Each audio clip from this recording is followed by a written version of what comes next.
Et nous pouvons voir même, avant d'aller, nous pouvons aller par exemple dans Ézéchiel, chapitre 20, le verset 12 et le verset 20 nous dit, le verset 12 par exemple nous dit, je leur donnais aussi mes sabbats comme un signe entre moi et eux pour qu'ils connaissent que je suis l'Éternel qui les sanctifie. Le sabbat est un signe qu'on reconnaît parce que le sabbat montre qui a créé, c'était le commandement qui était au centre et dans ce commandement il y avait aussi la signature de Dieu qui est créateur du ciel et de la terre. Et dans le verset 20 dit, sanctifiez mes sabbats, qu'ils soient entre moi et vous un signe auquel on connaisse que je suis l'Éternel, votre Dieu. Maintenant, la confusion que les gens utilisent, le verset que ces personnes utilisent pour dire qu'on n'a pas fait le sabbat, c'est Colossiens 2, dont on a parlé lorsqu'on a dit que c'était les lois de Moïse qui ont été abolies. Je vais lire rapidement Colossiens chapitre 2 avec vous, avant qu'on aille voir les versets pour qui montrent que les disciples n'ont jamais demandé de ne pas observer le sabbat. Colossiens 2, verset 16 nous dit par exemple, que personne d'homme ne vous juge au sujet du manger ou du boire, au sujet d'une fête ou d'une nouvelle lune ou des sabbats. Si vous lisez bien votre Bible avec des références, ça vous renvoie au sabbat annuel, c'est-à-dire Lévitique chapitre 23, où il y avait les fêtes juives. C'est pourquoi il précise bien une nouvelle lune, parce qu'on comptait les lunes, donc c'est-à-dire les mois, pour arriver à ces fêtes-là. Pourtant, le sabbat du 4e commandement était lié au jour. Et on mangeait les herbes amères, et on buvait tout et tout. Donc, tous ces points-là, c'était les rituels qu'on faisait durant les sabbats. Donc, il parle de ce sabbat-là, de ces fêtes juives-là, parce que les gens sont venus à l'église de Colosse pour vouloir enseigner que, même malgré qu'ils ont accepté Jésus, qu'ils doivent faire les fêtes des Juifs. Et Paul disait, non, vous ne devez pas le faire. On voit même que dans Actes chapitre 18, je vais dire Actes chapitre 18, verset 4, dans Actes chapitre 17, verset 2, Actes chapitre 13, verset 42, on voit que Paul prêchait le jour du sabbat. Il partait le jour du sabbat, il tenait les réunions le jour du sabbat. Ils n'ont jamais aboli le sabbat. Et parlant, on peut voir aussi encore plus loin, lorsqu'on parle j'aime bien ce texte, dans Hébreu, dans le Nouveau Testament, Hébreu chapitre 4. Hébreu chapitre 4, l'auteur d'Hébreu rappelle au peuple la désobéissance qui est arrivée parce que les gens pensaient qu'on pouvait adorer Dieu un autre jour. Et il prend l'histoire d'Israël pour répéter clairement qu'il ne s'agit pas d'un autre jour d'adoration, mais il s'agit du jour du sabbat. Voilà ce qu'il dit dans le verset 8 à 11. Hébreu chapitre 4. Car si Josué leur a donné le repos, il ne parlait pas après cela d'un autre jour. Il y a donc un repos de sabbat réservé au peuple de Dieu. Car celui qui entre dans le repos de Dieu se repose de ses œuvres, comme Dieu s'est reposé des siennes. Rappelez la création, dans le verset 11 dit, efforçons-nous donc d'entrer dans ce repos, afin que personne ne tombe en donnant le même exemple de désobéissance. Donc il ne s'agit pas d'un autre jour.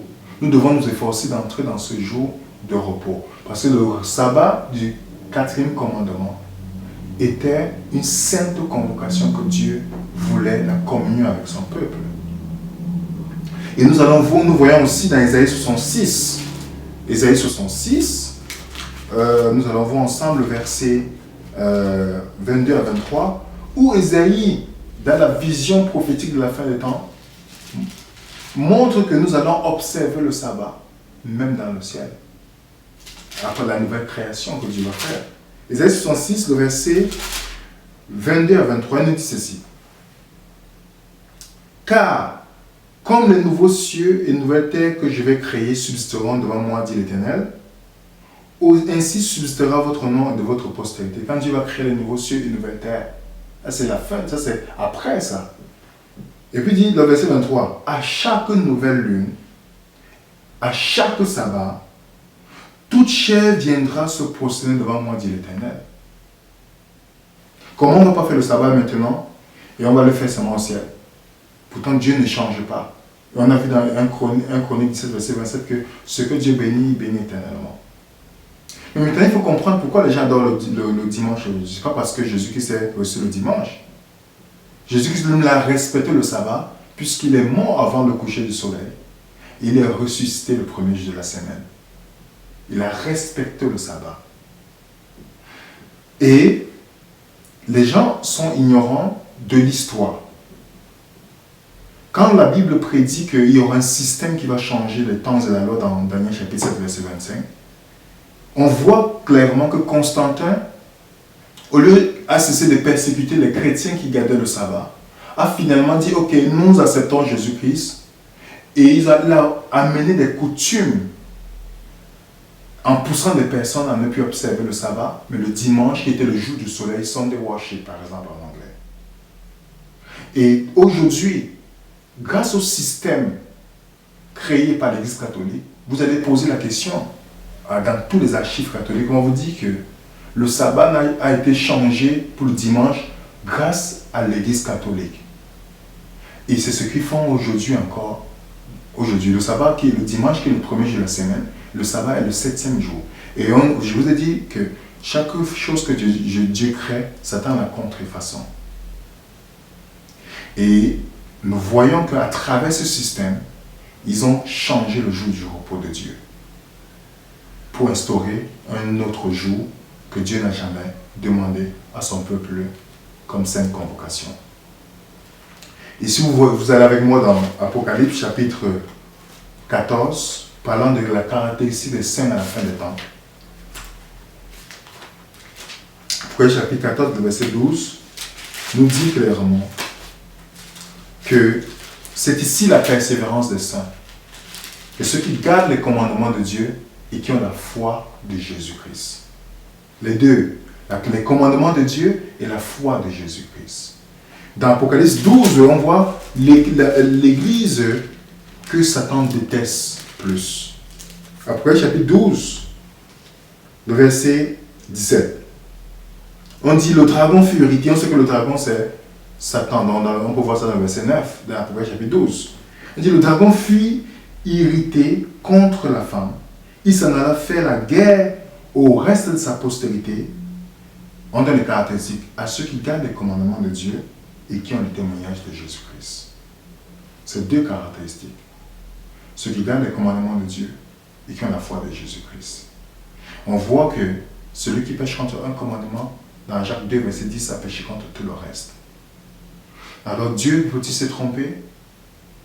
Pourquoi observer tout? Je me rappelle des gens qui disent que la loi abolie. J'ai discuté avec un pasteur qui me disait que la loi est abolie. Je lui ai dit que est-ce qu'on peut tuer aujourd'hui? Il me dit non. Je lui ai dit pourquoi? Si la loi est abolie, pourquoi vous me dites qu'on ne peut pas tuer?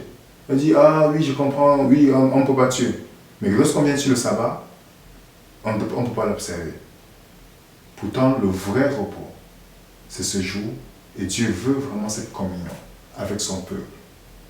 Et nos entrées spirituelles, même aujourd'hui, les Juifs gardent le jour, ce jour de repos. Et c'est ce que Dieu attend, cette grande communion avec son peuple. Parce que si on comprend vraiment le plan du salut, on va comprendre la rédemption qui vient avec. Et Dieu veut restaurer son peuple. C'est pourquoi Jésus-Christ dit dans Matthieu 11, verset 28, « Venez à moi, vous tous qui fatigués et chargés, je vous donnerai du repos. » Dieu veut restaurer son peuple avant la grande rencontre qui se passera.